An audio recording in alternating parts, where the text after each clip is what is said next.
Hey, it's Kristina Shea, and welcome to the Kristina Shea Show. AI meets ambition and impact, powered by Women Up. Let's talk about the future of work, leadership, and society itself, because AI isn't just changing tools, it's changing power. So the question is, are you leading it or watching it happen?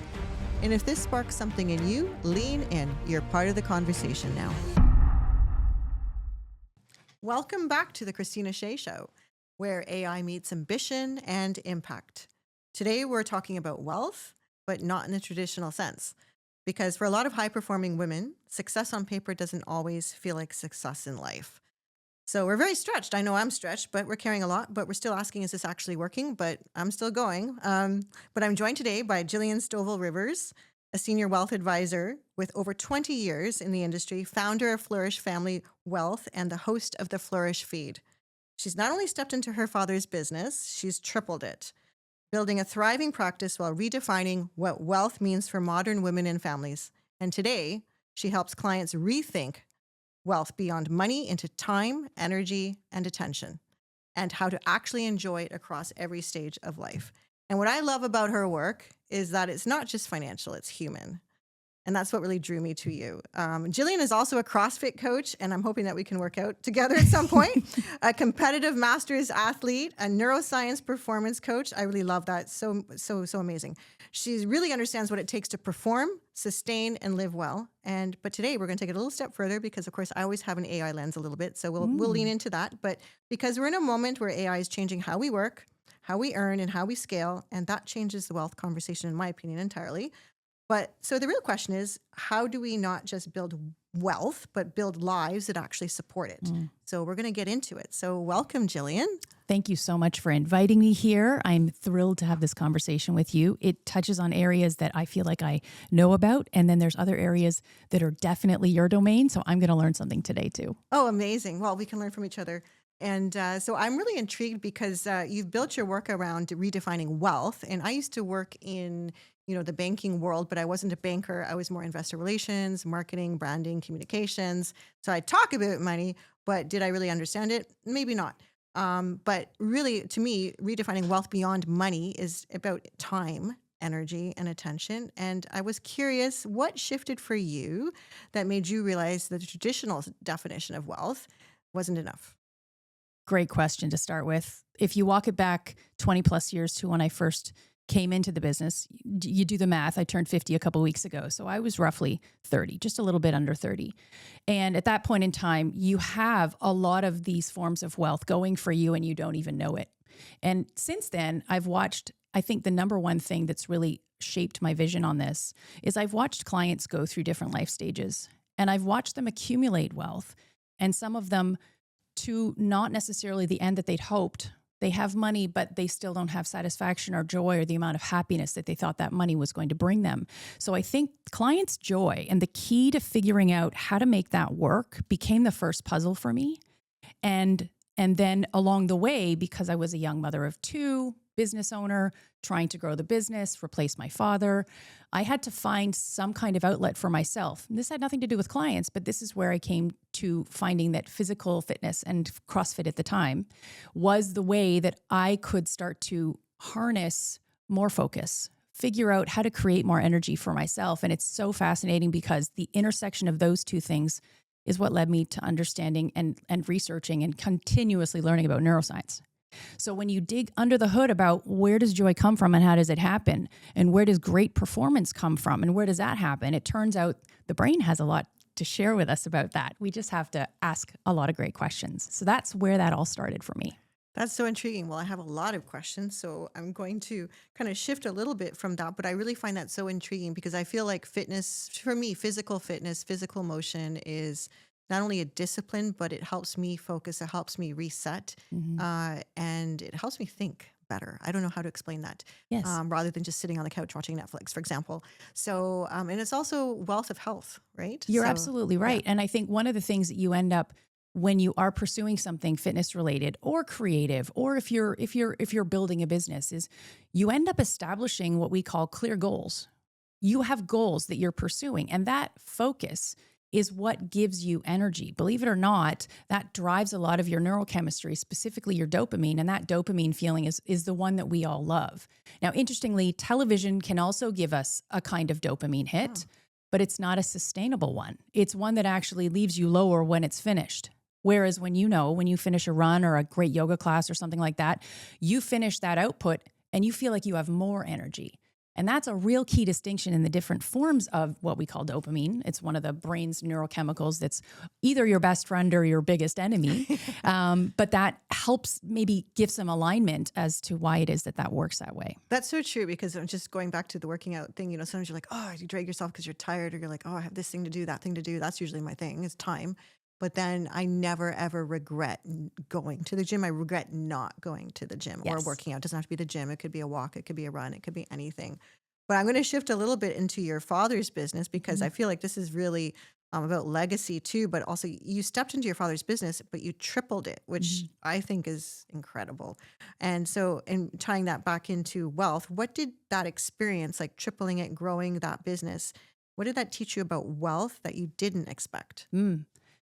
Well, the time frame that all of this happened is really important. So I literally put pen to paper to sign my father's business about 4 months before the great financial crisis, which was the, as you know, great financial crisis of 2008. It actually started in 2007. And so as a very young business owner, that point with one child, I literally cut my teeth on crisis. Like that is that, and fascinating to this day, when crisis strikes, I get a little excited. Like it actually had that impact on me. But what I found through that period of time, growing the business out of a bottom, basically, is that you have a couple of ways that you can approach crisis. One is that you can put your head under the sand and pretend like nothing's wrong, or you can put yourself in the role or in the shoes of the client on the other side of the table and figure out and find a great amount of empathy for what they might be feeling. And it turns out that's an extremely powerful marketing tool. And so that really taught me that feeling of what it's like to be a client who's in their 30s or 40s or 50s or 80s at that moment in time. And so tripling the business actually became an exercise in walking out what it must be like to be other people, creating events where they could gather. And that became a bit of a wildfire as far as the popularity of what it is that we were doing. And it actually speaks a lot to the way that we do business now today. But the interesting thing that taught me about wealth that I didn't expect, over and above what it must feel like in the hands of other people at other ages, is that in the pursuit of money, I found that there were these other forms of wealth, that money wasn't the only thing in that 10, 15, 20-year period. And it's interesting because in tripling my father's business, the next step after I did that was to bring on junior associates and actually pare down my piece of it so that I could regain some of those other forms of wealth myself, and that being the time, the energy, and the attention. I love that. That's amazing, because it's so true. I think when things are in crisis, it's you find your grit, but you find your resilience, but also you find your purpose. You do. And that's like number 2 reason why we get up in the morning, if it's not positive social connection, because that turns out to be the number 1 thing that causes a long, happy life. The number 2 reason is purpose. And when you have that purpose and you can connect with it every single day, it's amazing what you can accomplish. And you know this. I know that you feel the same way about your work. Yes. I mean, for me, it's about a mission, really. There's so many things I'm, passionate about, but really it's about amplifying, elevating women in leadership, but also giving them the tools. And I don't know everything. So I bring people on like yourself who have those tools about building wealth. And so happiness, maybe money doesn't buy happiness completely. It certainly helps, I would think. But if you don't have your health, and if you don't have purpose, and you don't have the social connections, that can really, isolation, we learned that through COVID. Like that was, I know even from personal experience, that was really, really tough. But I am passionate about really supporting women in their wealth creation. So having someone on like you with your expertise. So, and this leads to the next question that I have. So when you look at women, the women that maybe you work with or women in general, do you see a gap between how they think about wealth, maybe a mindset, and how they're actually living day to day? This is such a great question, because I do work more and more with more and more women in my business. And when I first started you know, there were 3 of us in the room, literally speaking, right? And today I just came off a call earlier where there were 100 of us from the company that I work with, and women's networking group from the company that I work with. And that to me speaks volumes about where we've come in 20 years. But what's fascinating about the women that I work with is they are incredibly intelligent about how it all works from their professional standpoint. They know how to take care of their own wealth plan, their own investments, and so forth. They're even oftentimes the person in their family or their community who's being the interpreter to other people outside of their immediate self. But even myself, to this day, and this is where I think the opportunity is, we still think small. Yeah. Do you know what I mean? I do. And now I'm starting to think much different. Yes. And it takes having these conversations with people like you and with other people in our networks to admit to this fact. So I'll give you an example. I was literally driving through a Tim Hortons drive-through. I'm a bit of a Tim Hortons addict, and hopefully that does something for your affiliate marketing at some point. But I was driving through the Tim Hortons drive-through and feeling so proud of myself that I had invested in a rental property. It wasn't really a rental property. It was a secondary property so that my sons would have a place to live when they went to school.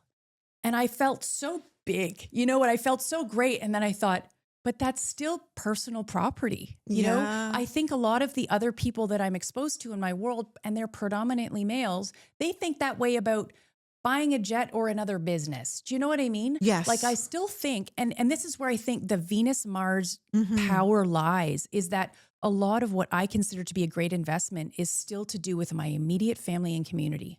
And there ain't nothing wrong with that. It's a well-known fact.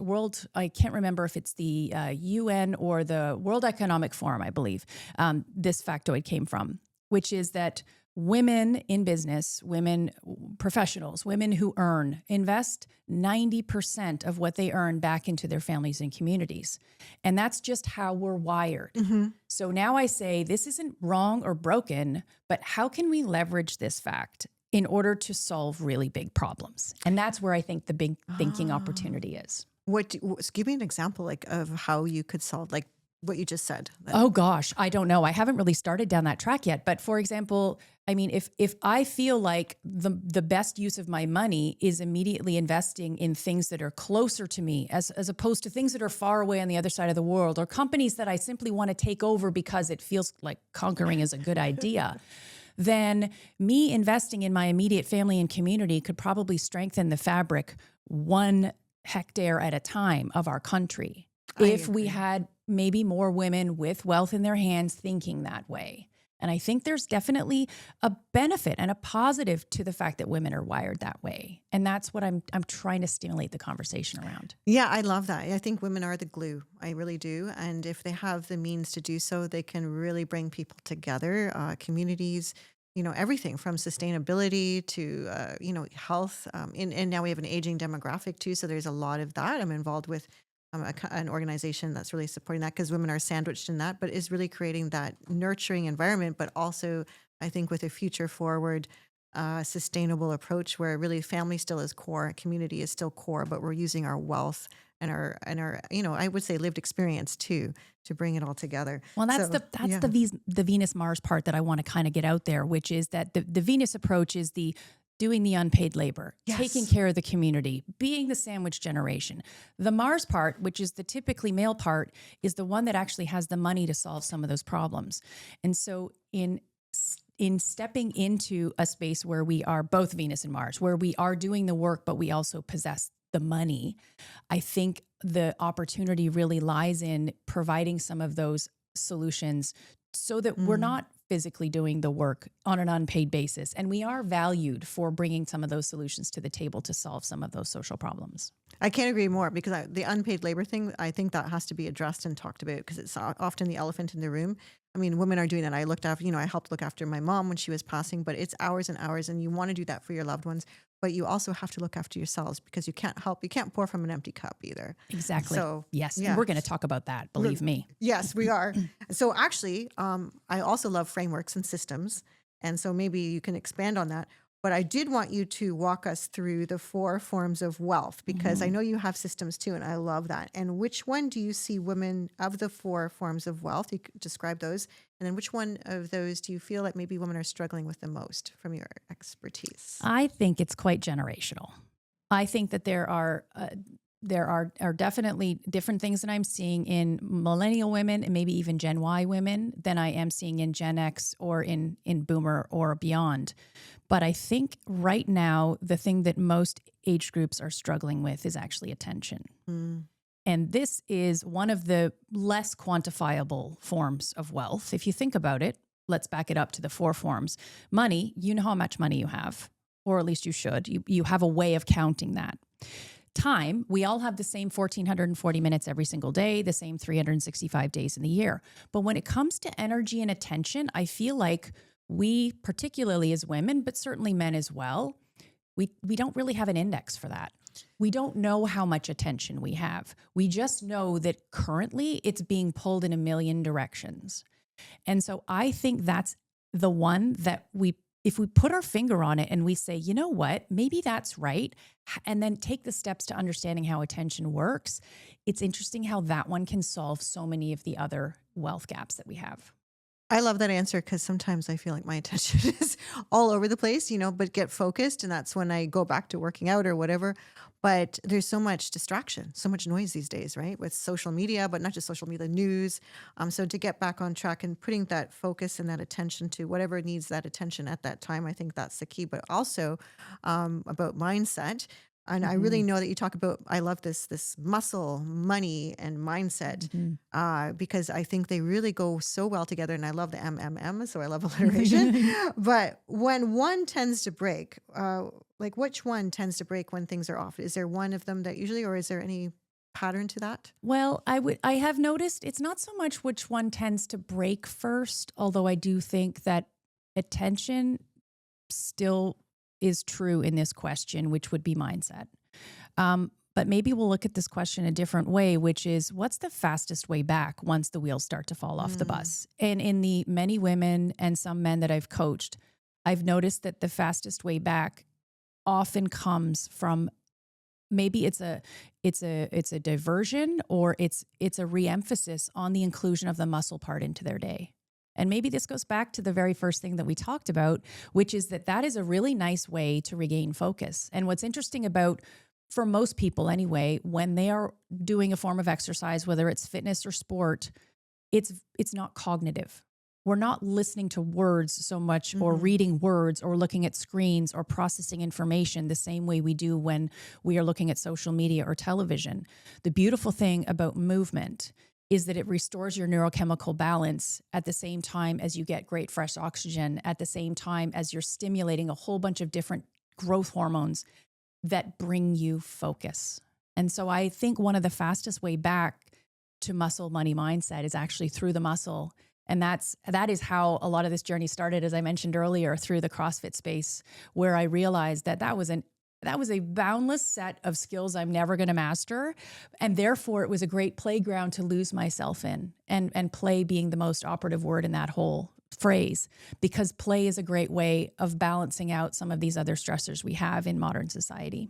I really think that's so true. And, I scuba dive. I don't know if you know that, but I Oh, scuba dive. And so I found that as one of my most therapeutic things to do. Not only I love adventure, maybe I went a little bit on the crazy side going deep dives and sharks and all that, but I also just love the fact that I could go under the water. I can't answer my phone. I can't read emails.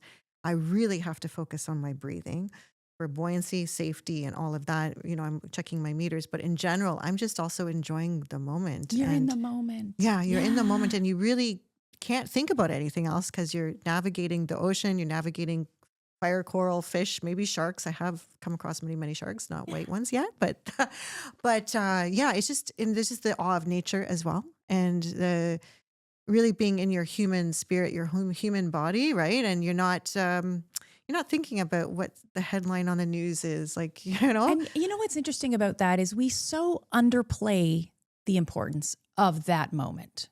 we think, oh, we should be working. And I think should is literally a 4-letter word. And I say this in my family all the time and they go, no, it's not. It's 5 letters. But it is a 4-letter word because the word should, it implies that there's an expectation of what you ought to be doing with every minute of your day that's aimed maybe at the almighty dollar, or maybe it's aimed at pleasing other people. The beautiful thing about what you just described is you were truly present. You're exposed to awe. You are in nature. You are restoring yourself. And restoring yourself is such a huge part of being able to perform. And a friend of mine, very similar, she's a long distance swimmer. She was a varsity athlete in university.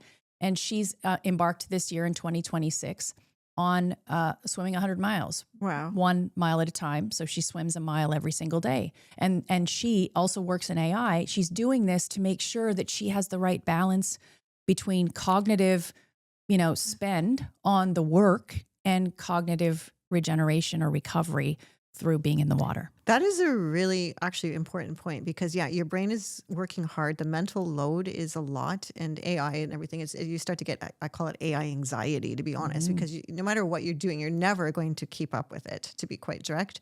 And that even in addition to scuba diving, but like also signed up, I don't know when this is going to air in time, but Easter Seal. So I'm learning Dancing with the Stars. So I'm learning choreography. Amazing. Yeah, which is, I find it's about agility. I can't think about anything else because I have to learn these steps and I'm performing in front of people. Yes. But it's also a joy too, because I'm being coached. I'm learning something new. I'm having to really think. I'm using my body and my brain. And I really have no space to think about anything else. So I think it's so important, whatever it is you do, whether it's going, CrossFit, and nature too is like what you said, for ocean walks. Yes. That is one of my favorite things to do, is just go for a hike and a walk and clear my head and breathe that fresh air. Because you're sitting behind a laptop or whatever you're doing, you're breathing in, I don't know, fake air. I'll call it fake air. Yes. And the fluorescent lights and everything. And you're not being what you're made. You're not meant to be in that state, to be quite direct. And AI is supposed to make our lives better. But right now, people are just trying to keep up with it. And I love what the potential is doing. And I love what we can do with it currently.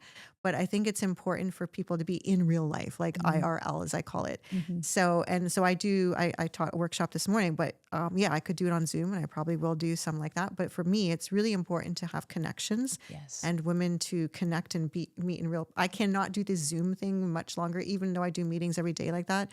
I can do it. I have to do it sometimes, but I think it's so important when you finally meet people real life and you're like, wow. It's great. You're much taller in person than I imagined. Or shorter. You're this small on the screen. No, it's so true. Yeah. No, I think it's finding that balance. And the interesting thing about this moment is that it is happening so fast that you're constantly having to adjust the recipe of how to spend your time. Or invest your time. I always like to say invest. Yes. I also just realized the word should has 6 letters. And earlier I said it had 5. But I was like, I'm pretty sure I just counted that out and I got it wrong. So anyway, but the recipe of how to invest your 1,440 minutes every day, it needs to be constantly rejigged right now. Yes. It had to be rejigged during COVID because we were inside and having to distance ourselves from people. And we became very cognitively overloaded with screen time, whether we liked it or not.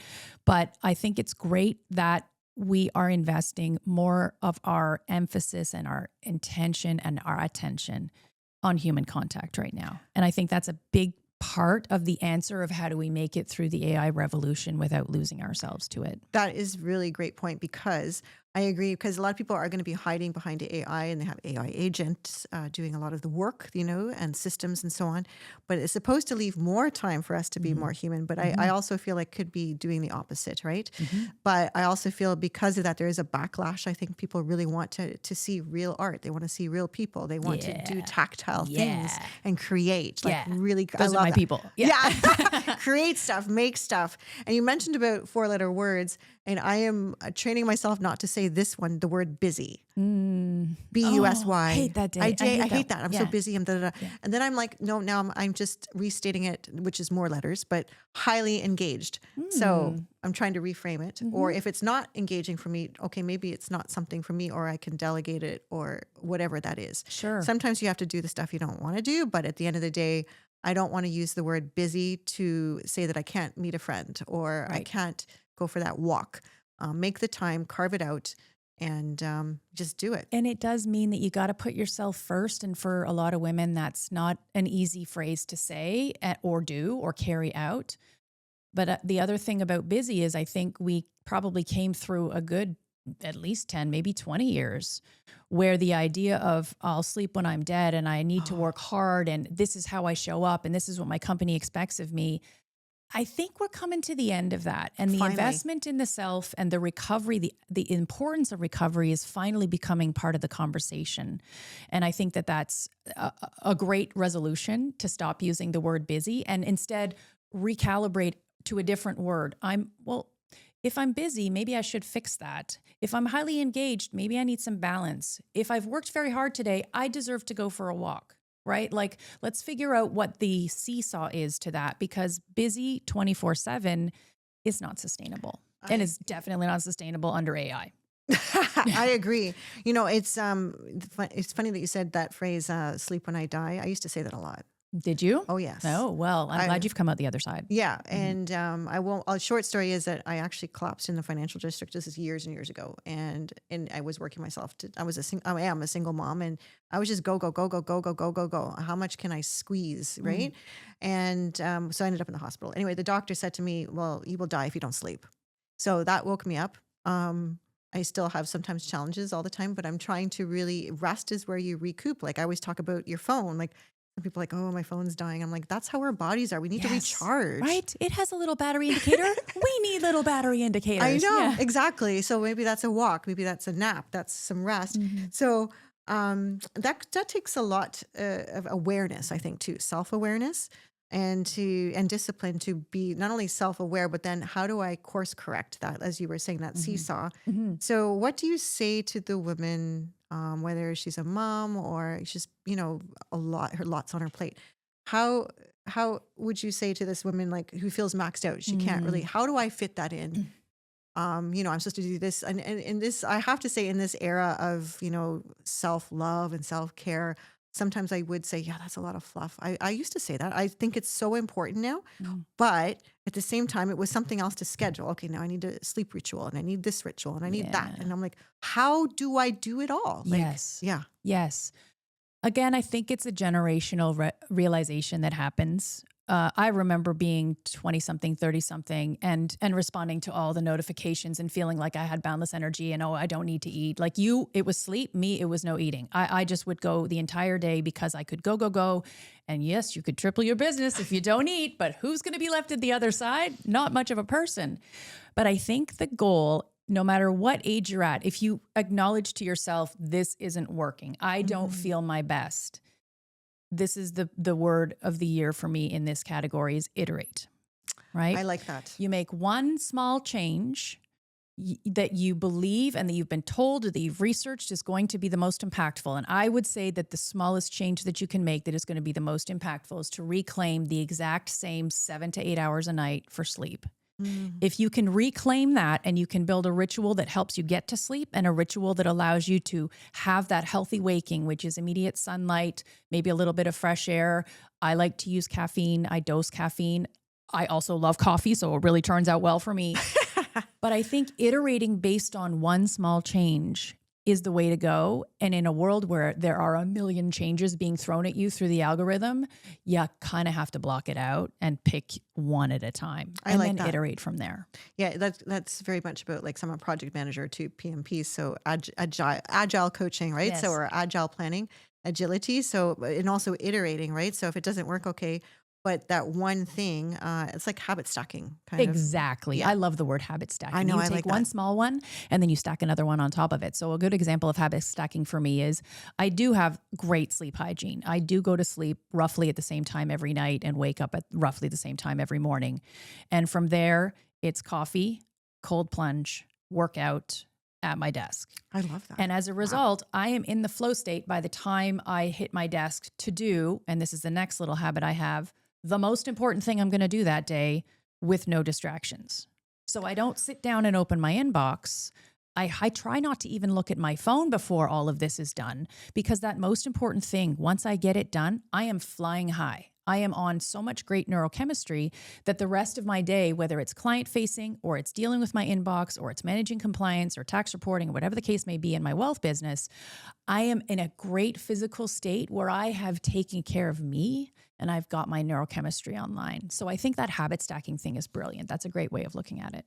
No, I thank you. And I'm just going to go to your cold plunge. So do you have one in your backyard? I do. I do. We first, at first I tried it in the tub. Like I iterated, right? I was like, is cold plunging is the thing. I'm going to try it out before I spend money. So I tried it in the tub first. And I was like, I really like the tub. So then we got the inexpensive little barrel one that you filled up with the garden hose. Yeah. And I really liked that. That's what I have, but I haven't done it yet. And then we got the one from Culture, which is a Canadian company that has its own little chiller on the side. Oh. So it's an oblong, and it has a chiller that you can chill to different temperatures, which means you can have it summer or winter and it won't freeze or warm. But it also has a hot tub setting, which I've never explored. So if you ever wanted to change it to becoming a hot tub as opposed to a cold plunge, you could do that as well. Oh, that's cool. Yeah. And I use it every single morning without fail. I love the cold plunges at the spa. So my daughter thinks I'm crazy. I'm kind of going off it because I do love it. I go to I do go to St. Anne's, the one Nordique in Gatineau. Oh, yes. And I love that one. So I'm like going back and forth because I'm addicted to the way my skin feels after it tickles. It's My daughter's just watching me like, are you crazy? Yeah. Actually, everybody's watching me like that because I must do it like 50 times. And they're like, okay, that's enough now. But I think it really does invigorate. But so a cold shower doesn't cut it then. It does. It does. I for people that don't have a cold plunge, I do recommend that when I'm coaching them that we build the cold shower 20 seconds, 30 seconds, 40 seconds, both sides, right? Like you have to get it on the chest as well as the back. Make sure that, and even if you can get it on the scalp, if you happen to be washing your hair, even better. I find the cold plunge myself is my preferred because I am fully submerged, and I do use that moment as what I would call a visualization opportunity for the day. Oh, interesting. So for example, in the cold plunge this morning, I thought about this podcast because really? I thought about like, and I'm literally psyching myself up, right? Like I'm telling myself how great it's going to be. I'm going to be on, Kristina's going to be on, we're going to be in flow. And as a result, by the time I leave the cold plunge, jacked full of dopamine, at the same time, I've had an opportunity to set myself up for the day as well. So you can do that just as easily in the shower, and lots of people do. I think it's just a question of what your preference is. I like the idea though of just like you just do it. It's like you got the tub there, you just get it in. It's like going into the ocean when you're scuba diving. Like you can't just put your toe in it, you gotta do it, right? Yes. So you've convinced me. I'm going to look into this. You have to give me. I will send you the link. Yes, and maybe we'll share that with everybody else too. So I also see a lot of women doing everything right. Like what we started talking about, it's like what looks right on the outside. And I think a lot of women do, pretend everything's okay, and they think, okay, I'm doing okay. I don't want anybody else to think, but they're really just drowning inside or just feeling overwhelmed. And so, I mean, I don't know if you can answer this really, but what's actually going on there? Is there something that they can do is it awareness? Is it mindset? Is it something that they can work? Like how do you solve that? So the question is that they're doing it right, but they still don't feel like it's from right. the outside, everybody's looking at like, I've had this too. I mean, people they're like, oh wow, I never knew. Like you always look like you have your shit together. Definitely. Right. And I'm thinking, I don't have my shit together. I feel like, I know it looks good, but I don't feel like that. Two pieces to this from my perspective right now. The first is, I have this quote that I've been working on, which is something like, no one tells you exactly how painful it is to walk out someone else's definition of wealth. So the first question is what you're doing authentically connected to who you are? And if it isn't, then we got some reconstruction to do, some renovating to do, right? So maybe they're walking out things that every day have become going through the motions that are the result of a commitment that they made that was maybe not the best commitment. Or maybe it's a job that they took that actually wasn't aligned with what it is that their purpose or really a relationship. Is. Could be a relationship. It could be a friendship. It could be just needing to ask for help. It could be buying back some of their time. It could be a matter of just figuring out what exactly is not really aligned with who you are right now. So that's the first thing, is walking out someone else's definition of success is extremely painful. And eventually you're going to do the work to come back to who you actually are. Then the second thing has to do with focus, and that's that attention piece. And I think a lot of women really struggle with the fact that they are divided in a million different directions. They have said yes to a lot of things that are designed to serve others because we tend to invest outward first as opposed to invest in ourselves first. And I'm not saying to cut those relationships. I'm not even saying necessarily to cut out the thing that isn't aligned with you. Rather, think of it as iteratively reclaiming 1 minute at a time, iteratively reclaiming 10 minutes at a time, whatever is needed for you to get that recovery you need to be able to perform. Because there's nothing wrong with actually doing a job that's not fully aligned with you, but it's really terrible if you're doing it without the right level of recovery.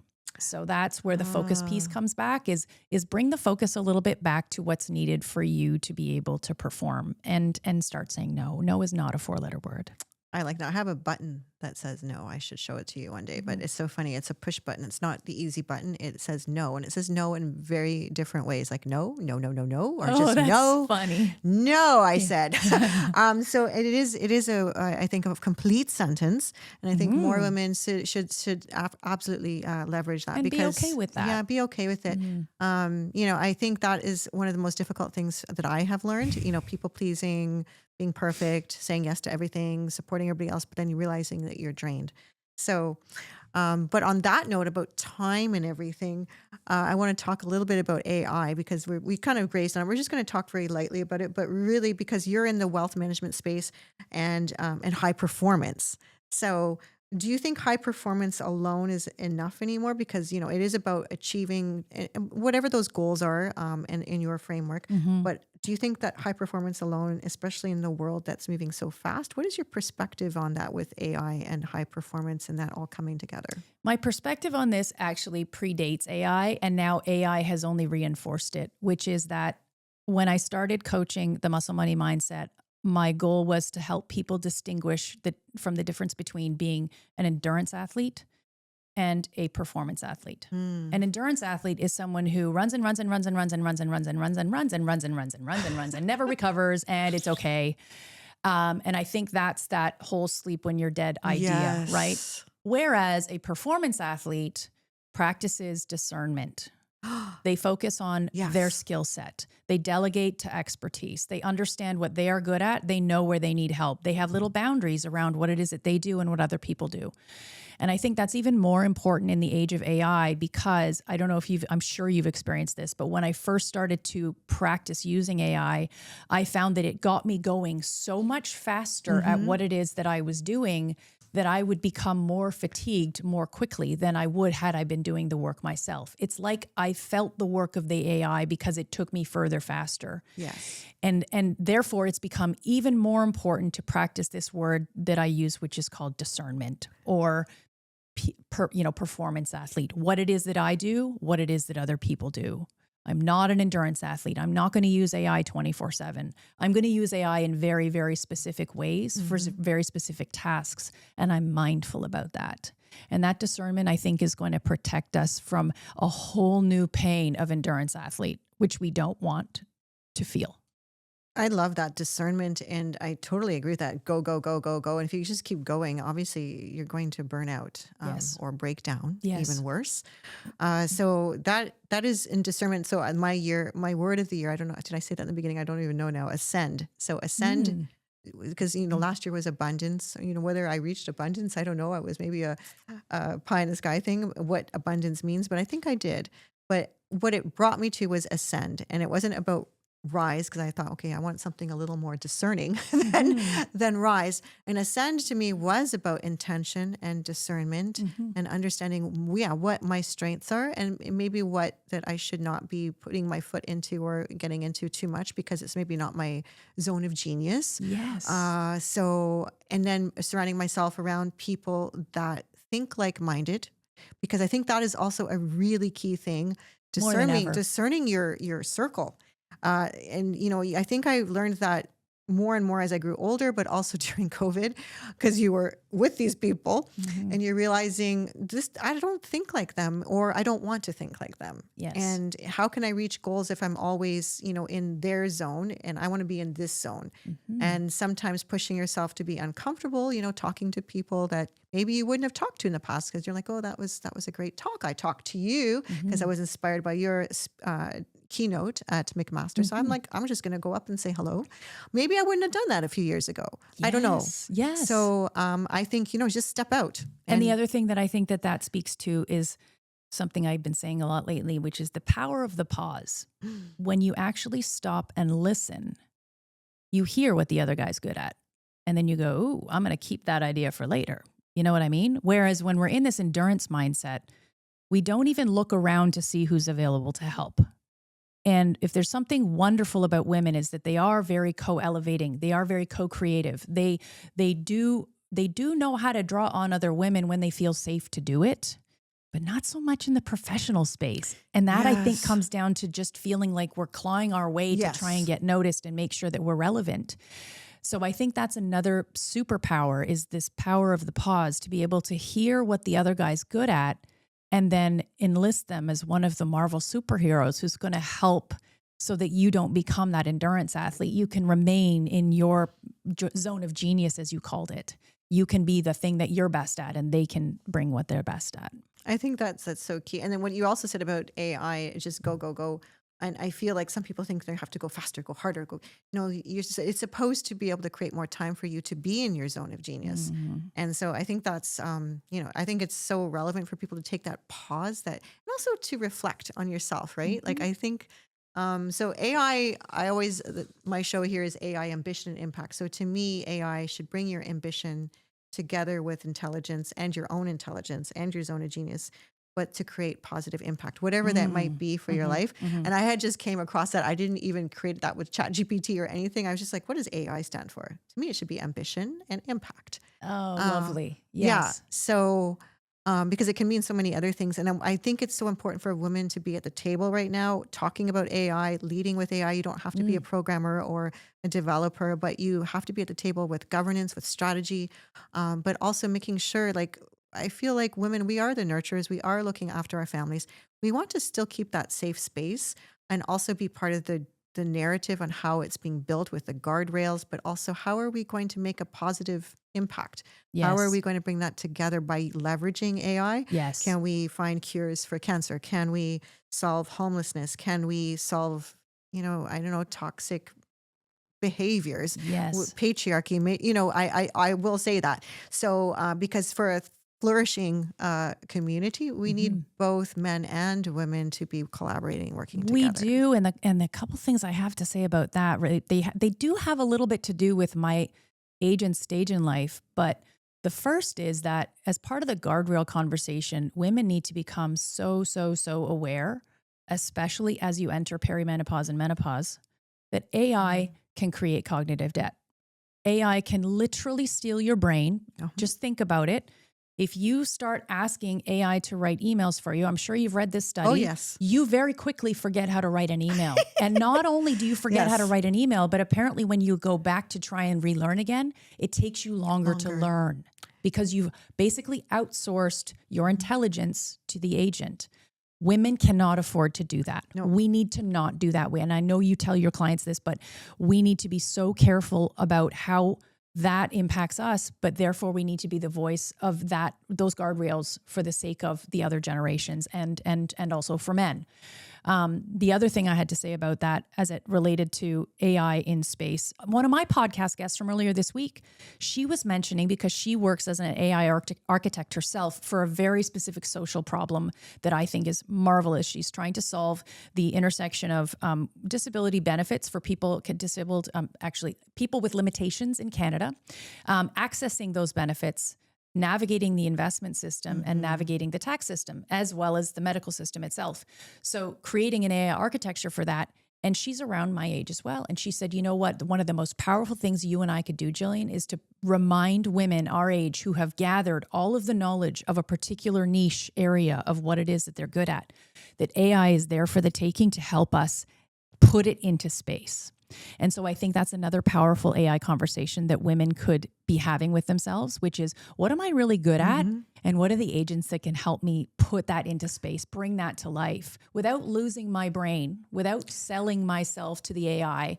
How can I use it as my team? That's a really, really great point. And I'm involved with something not disability per se, but it's called PACE, Program for All-Inclusive Care for the Elderly. And so it's navigating the healthcare system. It's also being proactive versus reactive, because when we grow older, obviously we do become more frail to some extent. Hopefully not, if we're boxing and crossfitting. That's right. That's the goal. Yes. So preventative, right? So is creating all these, basically a portal where people can access and have vetted, services, but also being able to be preventive, have, ambient sensors in the house. So instead of, your mother maybe falling, it's starting to see that maybe she's having some balance issues, Yes. things like this. But putting that domain expertise, whether your domain expertise is like wealth, maybe it is coaching, maybe it is taxes, whatever it is, but it could be anything, and bringing AI and putting all that knowledge base, I'll call it like your super brain. And then if you took all these expertises that really could solve a crisis like homelessness, how do we solve this? Yes, exactly. We need to harness all of the knowledge that we have that's in the human space and leverage the AI to help us deliver it at scale. I think that's the Exactly. other key. Scale is is scale key. very, very key for Yeah, these we things. can scale everything with AI. That's the thing, but for good or for bad. And that's why governance is key. That's Yes, why. coming back to that. Yeah. Exactly. So I'm going to go into, sorry, I know I like to slam the table sometimes, so I hope it didn't go off on the mic there.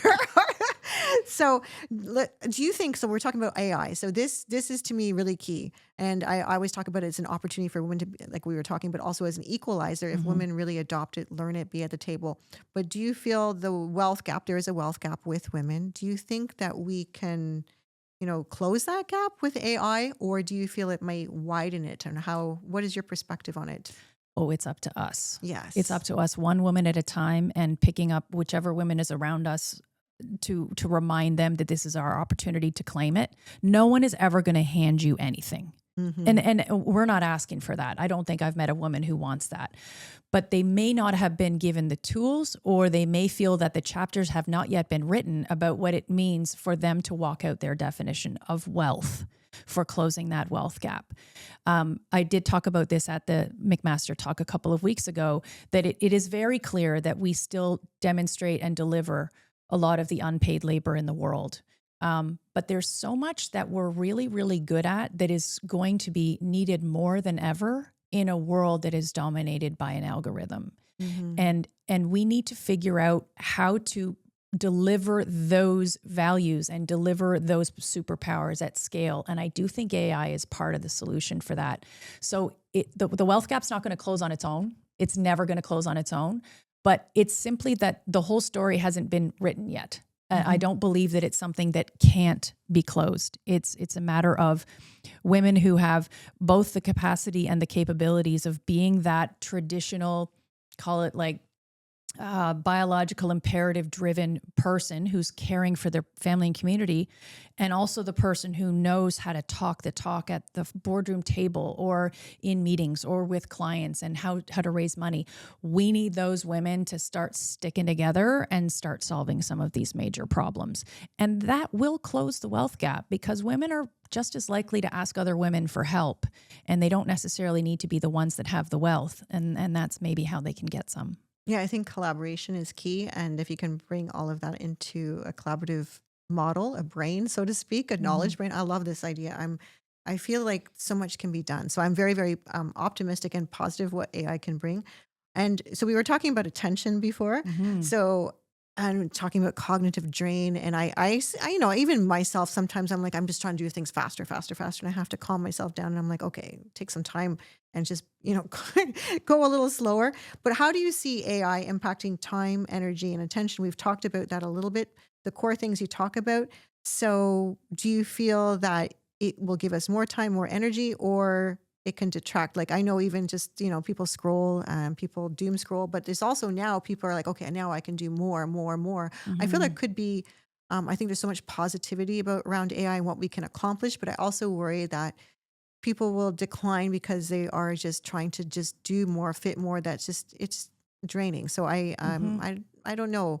I don't know what the answer to that really is. I think it's about having discipline and awareness, but what's your take? Okay, let me answer that one then. Now that you've said the D word, systems will outdo discipline every day, all day long. And so I think discipline is a lovely idea, and it's very, very hard to do. It is. Right? The only reason I've ever been able to cold plunge, CrossFit, do the hard things, work this many hours, make this much money is because I created a system to do it. So if there's one thing that I think we could invest in ourselves right now, it would be figuring out what it is that obviously you got to figure out what the goal is in mind for you. And for a lot of women, it's very personal, and that's perfect. That's how I started. That's how you started. That's how a lot of us get going, right? Is I need to make money for my kids. I need to raise my family. You figure out what that goal is, and then you find yourself a mentor to help you make the system. And there's a lot of us out there who by trial by fire, we've figured out what our system is. And we want to help other women create that system, because discipline and willpower, they only get you so far. And in this age where there is so much possible, but there is also so much damage that is possible, the system's going to be more important than ever. I totally agree with you. I was talking about systems today. So infrastructure and motivation will only get you so far, because that's a big thing. You go to these things, rah, rah, rah. And then you come back and like, oh, same no. thing. Yeah, exactly. Yeah. You need the systems in place. And that can be from inside the home to your workflows, to your workouts, just making sure that you have those systems in place, and sleep. That's one big one for me. She said it. Good. Good girl. So future and expansion. So I want to talk a little bit about you and AI. And if you were starting from scratch today, like just you're like now scrappy, you're the same age you are now. Yes. And everything that you know, what's coming with AI, everything that you've experienced so far with AI, what would you do anything differently than you did before? For sure. If I was 30 now and all of this was coming at me, and I would never know this at the time, I would need 50-year-old Gillian to tell 30-year-old Gillian. I came up with this term yesterday. I'm sure someone else has said it before, but when I said it in a mastermind group that I work with people from all over the world, they were like, oh, and the term is cognitive hygiene. I like that. Cognitive hygiene. And what that really means is being very careful and guarded about what you let in. Yep. And being very, very good at cleaning it or cleansing it with something like exercise, nature, meditation, travel, sitting next to waves. I was very fortunate to get to go away for my birthday a couple of weeks ago. And my partner and I literally sat on our porch and stared at the ocean for up to 10 hours a day. Wow. And I believe it's because I wanted to synchronize myself with the ocean. It was the syncing of my body and my breathing and my heart rate and all of that with the ocean that was so important to me. And it ended up becoming a very cognitive cleansing exercise to be out in nature for that much time. I can't agree more with that, because I think that's so key. Cognitive hygiene. I really love that term. I love that term, because I don't expose myself to negative people as much as possible, news, etc. So I keep that. If I have to listen to it, I have to listen to it. I can't have much control over it. So I control what I can control. And even when you listen to it, at least you have a little inside voice that goes, that's something that we don't let in. Yes. Right? Like I'm just going to purge that. It's like a computer that has a random access memory that you can, as soon as you turn the computer off, it's gone, Well, I'm going to start wrapping things up, because we've got the sign that said we're having too much of a good time. Yeah. But, I think there's so much, like, I just want to keep continuing this conversation, because I feel like I have so much to like, just to keep taking all this in, because it's stuff that I don't really think about that I do, but I realize I do it, and I do systemize it, but really, really zoning in on that. And making sure that I do that cognitive hygiene, because I love that term, and I'm more aware of it. So I'm going to kind of close off, but I'm going to skip past some of my questions. So I think what I'm going to do is I'm going to just say one more thing about women, high performing women. What do they need to stop tolerating? We always talk about what we should do, but what should we stop tolerating immediately? Being left out of the conversation. And that requires that we demand to be in the conversation. You said that earlier about AI governance, but that also means I had a boss back when I was in my 20s, and her name was Rebecca, and she was from Australia, and she was feisty. She was really, really like outback Australia feisty. And she would say, don't ask, don't get. Don't ask, don't get. And it was something very young Gillian had a hard time with, because I'd always been a harmonizer and a pleaser and somebody who just wanted to deliver. And it meant that whatever I was given, I would make good with.